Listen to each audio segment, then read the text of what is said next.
So guys, let's discuss this question.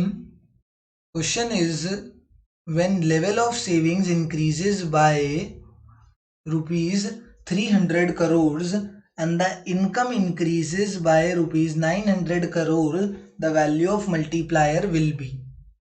अब देखो, investment multiplier का जो फॉर्मूला हमसे यहाँ पर पूछा गया है वो है change in income upon change in investment.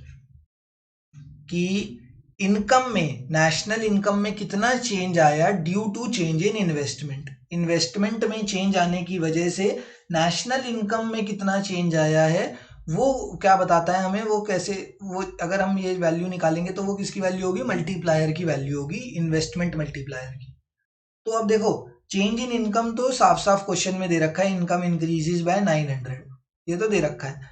But change in investment हमें साफ साफ नहीं दे रखा, हमें दे दिया है चेंज इन सेविंग्स। तो एक चीज याद रखना कि multiplier operates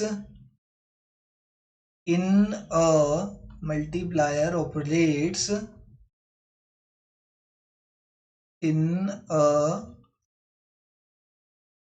full employment economy. Multiplier जो है वो फुल एम्प्लॉयमेंट इकोनॉमी में ही काम करता है। ये चीज़ ध्यान रखनी है कि मल्टीप्लायर हमेशा फुल एम्प्लॉयमेंट इकोनॉमी में ही काम करेगा। तो इसीलिए फुल एम्प्लॉयमेंट इकोनॉमी के अंदर क्या होता है कि savings is equals to investment होती है। तो अगर savings is equals to investment होगी तो चेंज इन सेविंग्स बराबर होगा चेंज इन इन्वेस्टमेंट के। चेंज इन सेविंग्स मुझे क्वेश्चन में दे रखी है 300, देखो ये रहा, level of savings increases by 300। तो चेंज इन सेविंग्स 300 है तो चेंज इन इन्वेस्टमेंट भी कितना होगा, वो भी 300 हो जाएगा। तो ये वैल्यू आ गई 300।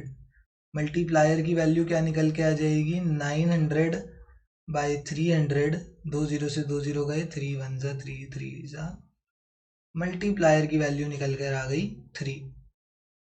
ठीक है, ये रहा मेरा correct answer. When the value of savings increases by 300 and income increases by 900 crores, then the value of multiplier will be 3. Value of multiplier कितनी होगी, 3 होगी। ठीक है ना, थैंक यू।